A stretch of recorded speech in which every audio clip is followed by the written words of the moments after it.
ഞാൻ കഴിഞ്ഞ ദിവസം ഒരു വീഡിയോ കണ്ടിരുന്നു. ഒരു ക്ലിയർ സ്കിന്നായിട്ട് ജീവിക്കുന്ന ഒരാളുടെ ലൈഫും ഫേസിൽ നിറയെ പിമ്പിൾസും ആക്നെ സ്കാർസ് ആയിട്ട് ജീവിക്കുന്ന ഒരാളുടെ ലൈഫും രണ്ടും ഭയങ്കര ഡിഫറെന്റ് ആണെന്ന്. And as someone who has been struggling with acne since teenage years, I totally agree with that. ഇത് കേൾക്കുമ്പോൾ പലർക്കും തോന്നും ഇത് എത്ര വലിയ കാര്യമാണോ, ക്ലിയർ സ്കിന്നിലൊക്കെ എന്തിരിക്കുന്നു എന്നുള്ളത്. പക്ഷെ ആ ഫേസിലൂടെ കടന്നുപോയവർക്ക് അതിന്റെ വിഷമം എന്താണെന്ന് മനസ്സിലാവുള്ളൂ. ആൾക്കാരോടൊന്നും മര്യാദ സംസാരിക്കാനോ അവരെ ഫേസ് ചെയ്യാനോ ഒന്നും കോൺഫിഡൻസ് ഉണ്ടായിരുന്നില്ല. അത്രയും ഇൻസെക്യൂർ ആയിരുന്നു. പിന്നെ ചില പിമ്പിൾസ് ഒക്കെ വരുമ്പോഴേക്കും ഭയങ്കരമായിട്ട് വേദന എടുക്കും. ഒന്ന് മര്യാദക്ക് ഫേസ് വാഷ് ചെയ്യാനോ അല്ലെങ്കിൽ ഒരു സൈഡ് തിരിഞ്ഞ് ഫേസ് വെച്ച് ഇങ്ങനെ കിടക്കാനോ ഒന്നും പറ്റില്ലായിരുന്നു. ആൻഡ് എനിക്ക് ഉറപ്പുണ്ട് ആ ഒരു ടൈമിൽ ആരെങ്കിലും എന്താണ് ഏറ്റവും വലിയ ആഗ്രഹം മോളുടെ എന്ന് ചോദിച്ചിട്ടുണ്ടെങ്കിൽ ഞാൻ പറഞ്ഞേനെ എൻ്റെ ഈ മുഖത്തെ കുരുവൊക്കെ മാറിയിട്ട് നല്ല ക്ലിയർ സ്കിൻ ആവണം, അതാണ് എൻ്റെ ഏറ്റവും വലിയ ആഗ്രഹം എന്ന് ഞാൻ ഉറപ്പായിട്ടും പറഞ്ഞേനെ. കാര്യം അത്രയും എന്നെ മെന്റലി എഫക്ട് ചെയ്ത് തുടങ്ങിയിരുന്നു. പിന്നെ പ്രായം കൂടുന്ന അനുസരിച്ച് നമുക്ക് ഓരോ തിരിച്ചറിവുകൾ വരുമല്ലോ. അങ്ങനെ എനിക്ക് മനസ്സിലായി എനിക്ക് ഒരിക്കലും ഒരു ക്ലിയർ സ്കിൻ ഉണ്ടാവത്തില്ല എന്ന്. കാര്യം ഓൾറെഡി എൻ്റെ മുഖത്ത് വന്നുപോയ കുരുവിന്റെ കുഴികൾ, അതായത് ആക്നെ സ്കാർസ് ഉണ്ട്. അത് അത്യാവശ്യം കുറച്ചൊക്കെ ഡീപ്പാണ്.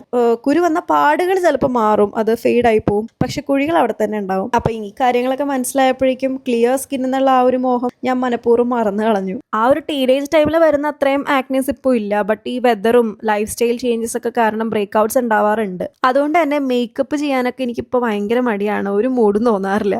പ്രത്യേകിച്ച് നമ്മുടെ നാട്ടിൽ ഈ ഒരു ഹ്യൂമിഡ് വെതർ കണ്ടീഷനിൽ മേക്കപ്പ് ഇട്ടാൽ തന്നെ കുറച്ച് കഴിയുമ്പോഴേക്കും ഭയങ്കര ഹെവി ആയിട്ട് ഫീൽ ചെയ്യാറുണ്ട്. അപ്പൊ ഇപ്പോൾ ഞാൻ ചെയ്യുന്നത് എൻ്റെ ഒരു എവറിഡേ ലുക്കാണ്. ഒരു മേക്കപ്പ് ലുക്ക് എന്ന് പറയാൻ വേണ്ടി പറ്റില്ല, ഫൗണ്ടേഷനും കാര്യങ്ങളൊന്നും യൂസ് ചെയ്യുന്നില്ലല്ലോ. ഞാൻ എപ്പോഴും റെഗുലർ ആയിട്ട് യൂസ് ചെയ്യാറുള്ളത് ഒരു സൺസ്ക്രീൻ ആണ്. അത് സ്ക്രില്ലിന്റെ സൺസ്ക്രീൻ ആണ്. അത് കുറച്ച് ടിൻറ്റഡ് ആണ്. അപ്പോൾ അത് അപ്ലൈ ചെയ്യുമ്പോഴേക്കും ഫേസ് കുറച്ച് ബ്രൈറ്റ് ആയ പോലെ തോന്നാറുണ്ട്. പിന്നെ ഐബ്രോസ് ഫിൽ ചെയ്ത് കൊടുക്കും. പിന്നെ ഐലൈനർ വരയ്ക്കാറുണ്ട്. പിന്നെ താഴെ കാജലും. പിന്നെ ഞാൻ എപ്പോഴും യൂസ് ചെയ്യുന്ന കുറച്ച് ലിപ്സ്റ്റിക് ഷെയ്ഡ്സ് ഉണ്ട്. അതൊക്കെ അങ്ങോട്ടും ഇങ്ങോട്ടും മിക്സ് ചെയ്തും ഷെയ്ഡൊക്കെ അങ്ങോട്ടും ഇങ്ങോട്ടും മാറ്റിയൊക്കെ ഞാൻ ഇടും. പിന്നെ ഹെയർ ഒരു സൈഡ് എടുത്തിട്ട് ഞാൻ കോംബ് ചെയ്ത് ഇടും. അപ്പം അങ്ങനെയാണ് ഞാൻ എൻ്റെ എവറിഡേ ലുക്ക് കംപ്ലീറ്റ് ചെയ്യാറുള്ളത്. അപ്പോൾ ഞാൻ ഇങ്ങനെ ഒരു വീഡിയോ ചെയ്യാൻ വേണ്ടി കാരണം വേറൊന്നുമല്ല, എനിക്കറിയാം ഒത്തിരി പേര് ഇപ്പോൾ ആക്നെ കൊണ്ട് സ്ട്രഗിൾ ചെയ്യുന്നുണ്ട്, പ്രത്യേകിച്ച് ടീനേജേഴ്സ്. ദൈവത്തെ ഓർത്ത് നിങ്ങൾ നിങ്ങളുടെ ഫേസിൽ ആവശ്യമില്ലാത്ത ഓരോ കാര്യങ്ങളൊക്കെ പരട്ടി നിങ്ങളുടെ സ്കിന്നിന്റെ ബാരിയർ നശിപ്പിക്കരുത്. ഞാൻ ചെയ്ത മിസ്റ്റേക്സും എൻ്റെ ആക്നെ ജേർണിയും ഷെയർ ചെയ്തിട്ടുള്ള വീഡിയോസ് ഞാൻ എൻ്റെ യൂട്യൂബ് ചാനൽ ഇട്ടിട്ടുണ്ട്. അപ്പോൾ നിങ്ങൾക്ക് ചെക്ക് ചെയ്ത് നോക്കാം. അപ്പോൾ നിങ്ങൾക്ക് എന്തെങ്കിലും ഡൗട്ടോ അല്ലെങ്കിൽ എന്തെങ്കിലും കാര്യം അറിയണം, ഷെയർ ചെയ്യണം എന്നുണ്ടെങ്കിൽ കമന്റ് ചെയ്യുക. എന്നെ കൊണ്ട് പറ്റുന്ന കാര്യങ്ങൾ ഞാൻ നിങ്ങൾക്ക് പറഞ്ഞുതരാം. ഞാൻ ഡെർമറ്റോളജിസ്റ്റ് ഒന്നും അല്ല, ബട്ട് സ്റ്റിൽ